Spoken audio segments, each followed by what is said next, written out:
I don't know if anybody else has noticed this, but I have.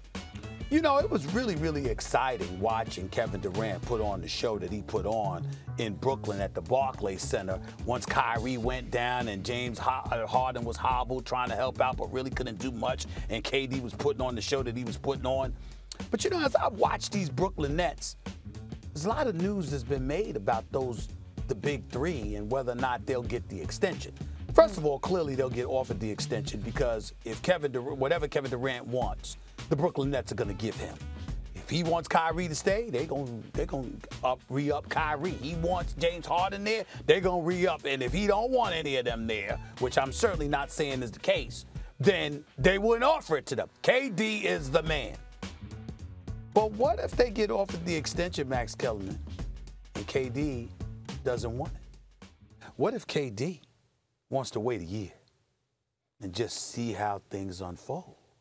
What if KD, you know, because he got this year coming up, and then after that he could exercise his player option to be a free agent. What if KD, Max Kellerman, decides that, you know what, I've been to New York and, you know, Brooklyn nice, but, you know, the Garden's just a different level. You know, I mean, what if that happens, Max Kellerman? I have one question. Hey, man. I'm in L.A. You know, Hollywood Walk of Fame is out there, you know, Tinseltown. You know, some people say Land of Dreams. And, you know, I just came from Disney World, Max Kellerman. I'm in a fantasy kind of mood. I'm just saying. I'm watching Sean Marks and the Brooklyn Nets, and I'm going to just see if KD decides indeed, because I know he's going to get offered the extension, I'm going to wait and see if he going to sign it. And if by some happenstance he doesn't sign it, maybe, just maybe, Max, seeing the city of New York act like champions just because their team got to the first round of the playoffs, maybe, just maybe, that made folks in Brooklyn, like KD, say, damn, that's all it takes for these people to be like this? I mean, the world is about branding. I have one question. World is about branding, right? I have one question. Anything's possible, Max. I have one question. Anything's possible. Before I know whether to get really interested or just to laugh my head off right now. Right. You know, I might talk to an athlete or an agent or someone like that, and you can't say that you've spoken to them, but you have certain information. Sure. And so I might present it a certain way on the air. Yes. And frequently. We all do that. Frequently, and I don't talk to as many people nearly as you do. Right. You used to be a reporter and still talk to everybody. This is what I need to know right now. Yeah. Is this one of these Stephen A. things where I need to read between the lines? No. Or is this is just delusional Knicks fan Stephen A.? This is just delusional Knicks fan Stephen A. That's all it is. That's all it is. Wait a minute. I'm just saying.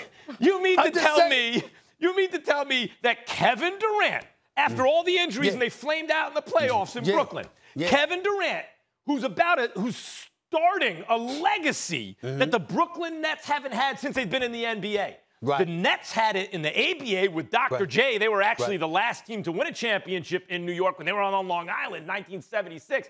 Dr. J. But in the NBA, he is starting a rich historical tradition in Brooklyn, moving them from the margins into the mainstream with Kyrie Irving, James Harden, a revitalized Blake Griffin, Joe Harris, and by the way, Patty Mills coming off the bench. They're going to set the world on fire if they stay healthy. He's already in New York, and he's going to leave it all to just go across the river for what? Why would he do that? Well, let me explain. Again, I'll openly acknowledge this ain't no conversation. This is just me sitting on the sidelines. This is just me sitting on the sidelines observing. And I said, you know something? Kyrie Irving got the injury. That's true. We all know he box office, man. You walk through the turnstiles to see Kyrie Irving. The brother's a showstopper. He is something special to behold. But he got his mind on other things deeper than basketball. And by the way, on a serious note, major props to him. I forgot what it was he did in Palestine or whatever, you know, in terms of getting some water and all of this other stuff. I forgot I don't have the article in front of me, but just his you know, his philanthropy and his heart is in the right place. And Kyrie Irving deserves a boatload of credit for that on a serious note. Absolutely right. But just speaking on a basketball front, he has his mind on various things. That ain't Kevin Durant. He just want to hoop all day, every day. James Harden, you know, he ain't in the Olympics. You know, he was in France, damn near getting himself in trouble. Probably not his fault, but nevertheless, you know, you got your mind on other things. All I'm trying to say is that if you KD and you don't leave New York, all right, and you at the Garden, all right, I mean, I'm just saying, listen, man, listen, here's the deal, Max. If he does, everything will tell us. Now, I know you sitting there looking like that, but if we hear weeks from now and Kevin Durant gets offered an extension and he doesn't sign it, which means he completes next season in Brooklyn, and then after that, he can opt out, what we going to be talking about?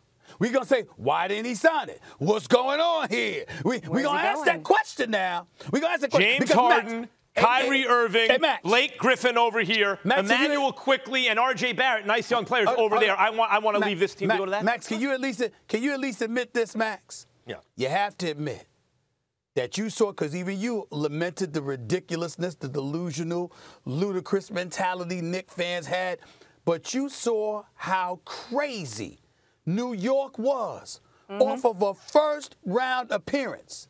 You didn't see, listen, man, we saw a beautiful, nice crowd enjoying an electrifying performance by KD in the postseason. When we saw the Knicks, and they weren't even worthy of it in terms of what was happening against to them against the Atlanta Hawks, you saw New Yorkers going crazy. I'll say this. Just a different level. To answer the question directly, are the Knicks an attractive destination? The answer right now is yes. Thanks for watching ESPN on YouTube. For live streaming, sports, and premium content, subscribe to ESPN+.